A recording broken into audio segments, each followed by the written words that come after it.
Welcome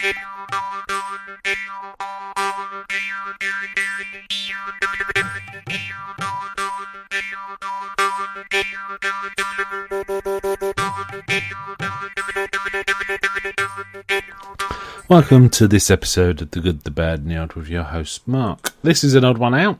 We're on to number 5 in our James Bond series. So I'm going to go through another 3 James Bond films in chronological order. This time it's For Your Eyes Only, Octopussy and the non-Eon Never Say Never Again. Okay, right, so we ended the last one on the rather dire Moonraker and For Your Eyes Only. We'll get on to. Right, okay, this was a distinct step up after Moonraker. I think they realised they had to reel it back in again. It had got silly. And this was kind of a mini reboot within the more run of movies. And they tried to do something a bit more realistic. It wasn't about the world being destroyed. It was a much more simple story. It still had high stakes. It was meant to be about an encryption machine that accidentally sinks in the Ionian Sea. And it needs to be recovered unless the Russians get out of it, because they could not only track and interpret messages to nuclear subs, they could actually direct orders to those subs, UK subs, that is. So obviously quite serious, but we do go back to basics, and I kind of like how in this film they actually do that by right at the beginning he's got his Lotus back. Well, it's a different colour one, but it's his Lotus basically. Right at the beginning, it gets blown up because men are trying to break into it. It's got a safety device of blowing itself up, which kind of is a strong signal that we're not necessarily sticking with that kind of Bond in this one. And in fact, he gets away with a really rubbishy old French car, but he manages to still escape. Even though it's a pretty poor spec car compared to his Aston Martin, his Lotus, and so on and so forth. This is more here is being much more like the Bond we saw in, say, Live and Let Die than, say, Moonraker. And he looks actually quite a bit fitter and better. He doesn't look younger necessarily, but he looks fitter in himself. He's getting more craggy, like Clint Eastwood craggy. Well, maybe not that craggy, but more craggy and more showing his age, but he does look fitter, so it kind of is fine. And there was another scene that I kind of showed us. We're getting back to a grittier Bond here, which is one of the bad guys who's done heinous things. He's trapped in a car that's hanging off a cliff, and Moore just asks him a question that he needs answering. The man answers, and Moore just kicks the car so it goes over the cliff. That's Bond, but it wasn't Moore's Bond. Say in Moonraker, I wouldn't have said. This is much more the Bond of Connery and the early Moore Bond. So those two things, I think, the Lotus blowing up and him kicking the car kind of illustrate this. There's also some really good action sequencing when he right at the end. There's he's part of a commando infiltration of the secret lair, but it's not it's not a base in a volcano or anything like that. It's a mountaintop sort of retreat thing, but I have to penetrate it using sort of commando style tactics. It reminds you a bit of OHMSS, probably. It recalls that. The beginning scene of this was also pretty interesting. I think again they're giving a signal that the old Bond's gone and the new one's gone, and this is an older Bond. It starts with Moore visiting the grave of Tracy, his wife. And we clearly see her date of death as 1969, so we're indicating there is a passage of time here, and he is an older Bond.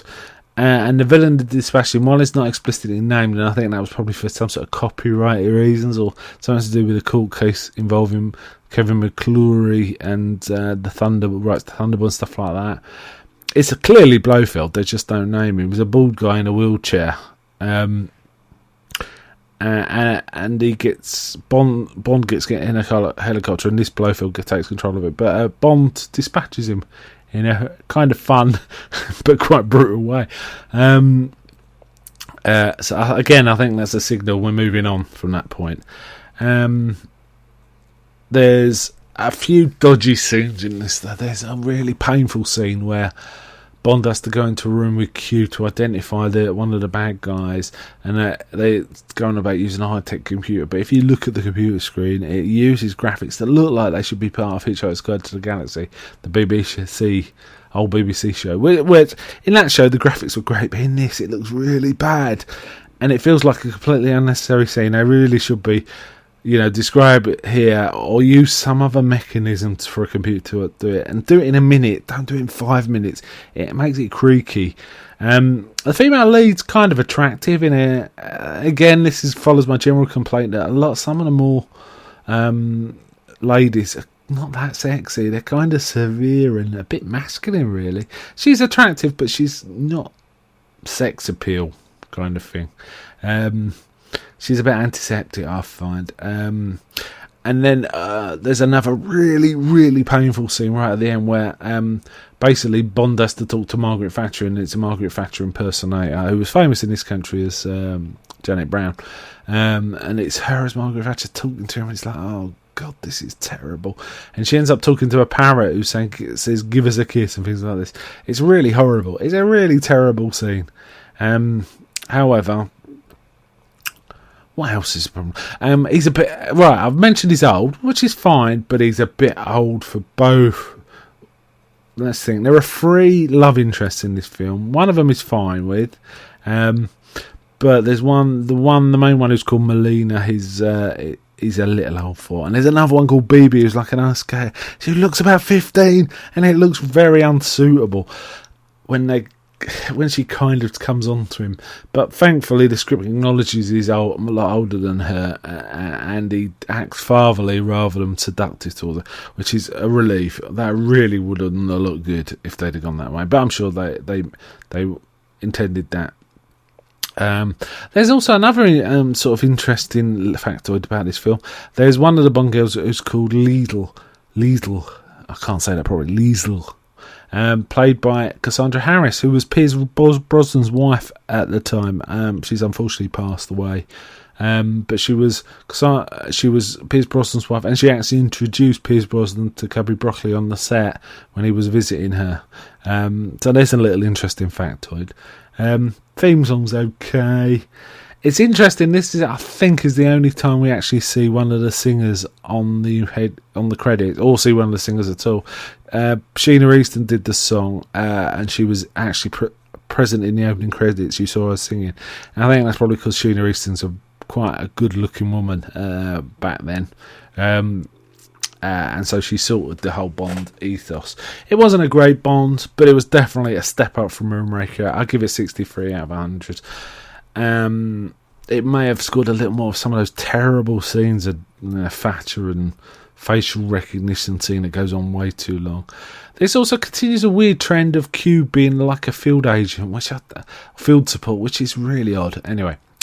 Okay, let's move on to Octopussy. This was made in 1983. Again, mundane. There were some good bits, there were some bad, but it was kind of mundane. It had 2 redeeming features as far as I'm concerned. Maud Adams was in it, and she is pretty sexy. She's still getting towards that severe androgynous range of women in terms of Bond girls, but she is a step up from the last few, in my opinion. And again, she was, to me, she's the sexiest Bond girl since Maud Adams herself, when she played a different character in Men with the Golden Gun. I think her character was Andrea in that. In this, she's Octopussy. There's some good action sequences, but they're constantly undercut by silly jokes. For example, there's a scene where Bond's being hunted for a jungle, which is a really good scene, but they pull 2 really quite lame jokes during it to undercut it. There's a bit where you see Bond swinging through the trees like Tarzan, and you hear a Tarzan call. Don't do that. And then there's another bit where he gets trapped in the sort of in a small area with a tiger, and he actually does like a sit command like a dog. Back in the day, back when this was made, there was a famous on British TV dog trainer called, I think it was Barbara Woodhouse, who used this certain technique where she'd make a dog sit by saying sit, and James Bond did that. Oh man, that really ages it, and it was just poor. But the actual action scene around it, if you ignore those bits, was pretty good. There's a good opening sequence where he has to fly this mini plane, which is very, very cool. Really enjoyed that. and there's a bit involving him hanging onto a flying plane that's really, really good. It's completely unbelievable, but it's really good. I think they're paying heed to like Indiana Jones here and things like that. There's even a sort of cheesy bit where these Octopussy's got these like trained women or something, and she attacks this castle with them, and they're like, basically it's ladies in red lycra acting as ninjas. It was fun. It was silly, but it was fun. It was okay. There's a few other cool things. The plot doesn't make any sense, but there's a few other action scenes. There's a bit involving a car and trains. There's a car running on, having his wheels blown out, but running on the track like it was a train. It's pretty cool. And then it gets onto train stuff. There's a circus is sent as part of this silly plot, where there's a couple of knife-throwing brothers. That's kind of cool. There's a bit in a whole section in India that I kind of liked, where there's one bit where there's these bad guys, where one's got a giant yo-yo that's a buzz. That's fairly cool. Very memorable weapon, that. And there's also a sequence in the beginning where a clown's being hunted through the woods by these knife throwers, which is kind of weird. It's almost like exploitation territory. That is, a clown being hunted through the woods. Any movie that's got a clown being hunted through the woods can't be all bad, right? Fair enough. Again, we have Q as infield support. This time he's like supporting one of his other agents. And he's like, it's an old fella. He should be in a laboratory somewhere. He shouldn't be out in a field, dangerous field. It's ridiculous. It's silly. Don't know why they did that. There's a non-actor in this who's Vijay Amitraj. He was a tennis player at the time, famous tennis player, and he's not bad. He's not bad at all. He acts as like Bond's go-between support in India. I kind of liked him, and it was a shame what happened to him, really, as the character. But it worked well, considering he's a tennis player and not an actor. He was pretty good, I thought. The song was alright. They didn't use the word octopus in it, thankfully. Rita Coolidge sang it. It was all-time high. Rita Coolidge has got a great voice. The song was average to okay. Didn't mind it at all. As I say, the plot doesn't make that much sense, but there's some cool stuff in it. Doesn't really grab you. Bond's looking okay in this. There's something about Marika. He just looked a bit tired. In this, he does look fitter. He is older and does look fitter, but he's not quite as dynamic as he should be, really. I'll give this 63 out of 100 as well. So those two are right about the same. Which brings us to the non-canon movie, Never Say Never Again. Again in 1983, came out slightly later in the Octopussy. This is Sean Connery. For various rights reasons involving who co-wrote Thunderball. I think it was Sony managed to get a foothold in to be able to produce a James Bond film with certain restrictions. For example, they couldn't use some of the things that were significant to the film. They couldn't use the theme tune, for example. I think they had certain restrictions on what characters they could use as well. They could use, for example, for some reason they couldn't use Q. They had to give him a different name. I'm guessing Q wasn't a significant character in the novel or something. Don't really know why, but he was there, but with a different name.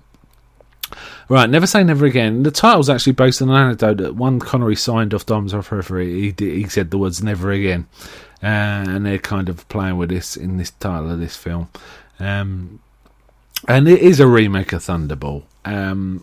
Now, to me, this was a step out from the more movies at the same time. Certainly the ones I've talked about so far, such as Octopussy and For Your Eyes Only.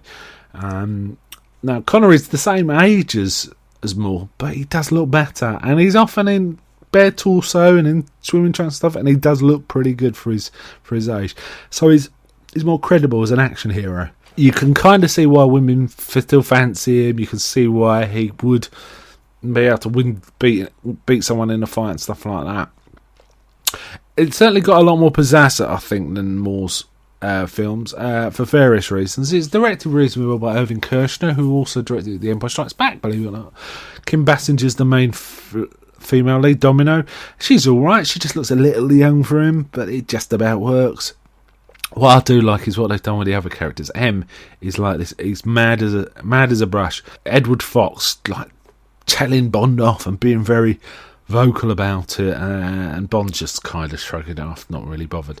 What I do like is what they've done with Q. Now in this, he's not called Q, he's called Algernon or Algie, but instead of the usual sort of Desmond Llewellyn thing, now don't get me wrong, I love Desmond Llewellyn, however they play it completely different in this. I think they, for the right reasons, they maybe had to, but what they picked was a really good choice. He's a kind of very practical English engineer, build things in your garden shed kind of guy. And he's nothing but happy when he sees Bond. Part of the story is the 00 section's been deactivated and M has to bring it back because of the nuclear bombs being stolen. So once it's reactivated, James Bond comes back, and his words to Mr. Bond are, James Bond are, "Good to see you, Mr. Bond. Things have been awfully dull round here. Bureaucrats running the old place, everything done by the book. Can't make a decision unless the computer gives you the go-ahead. Now you're on this. I hope we're going to have some gratuitous sex and violence." I certainly hope so too. So I like that character. I like the villains. They're way more interesting. Now Largo was an interesting character, and they cast him quite well in the original Thunderball film, but his character was severely underwritten. He didn't go anywhere with it, which was a shame. In this, he's much better written, I think. He's still not massively written, but enough so the actor could get his teeth into it, and it was played by I think he's German actor called Klaus Maria Brandauer, and he was a more sophisticated villain. He was slightly neurotic, certainly more human and more complex than the usual villains you kind of see. And I also like the fact Blofeld's in it, played by Max von Sydow. Nicely underplayed, nothing like a Dr. Evil to kind of Blofeld. He feels more like Moriarty from Sherlock Holmes than Blofeld that we've seen in previous films. However, it doesn't get too serious. There's also a pantomime villainess called Fatima Blush, played by Barbara Carrera, who's kind of a lot of fun, actually. She's really overblown and intense, and it's kind of funny. The way John Bond handles her quite smoothly. There's a few decent set pieces. There's Bond has to fight a big henchman in this health spa who's got this really wicked like metal. It's almost like a nunchuck, but it isn't quite that. But it's really lethal, and Bond overcomes him in the end by luck more than anything, in quite a funny way. You have to kind of see it. I'm not going to spoil it.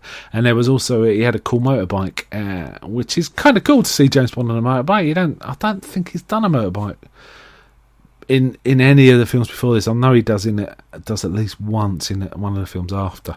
I think Pierce Brosnan has a motorbike in one film. It's kind of cool. I wish it had been slightly longer, but it was fine. And it's not perfect. This film isn't perfect. However, I do prefer it to Thunderball, the original. And after watching several more, I'm feeling a bit less and less interested in it.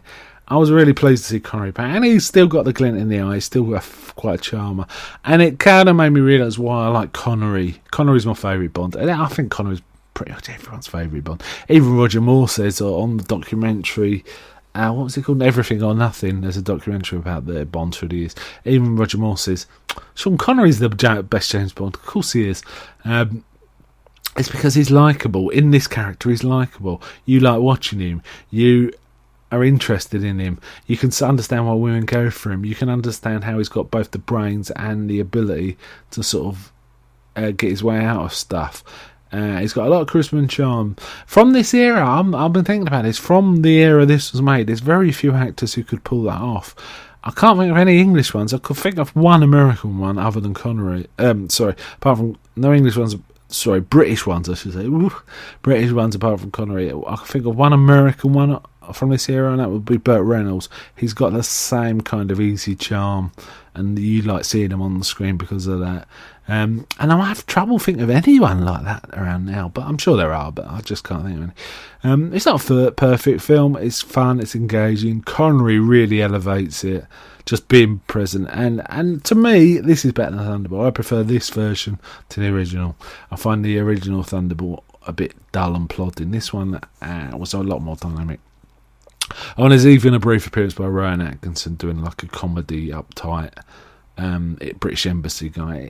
He's not that funny, but he's there. And it kind of presages his take on the Bonds with, what's it called, Johnny English. This is a good one. I enjoyed it. 68 out of 100. So that finishes my Bond number 5, I think it is. So next time we'll be finishing Moore's era and getting into Timothy Dalton's era. Bye from me.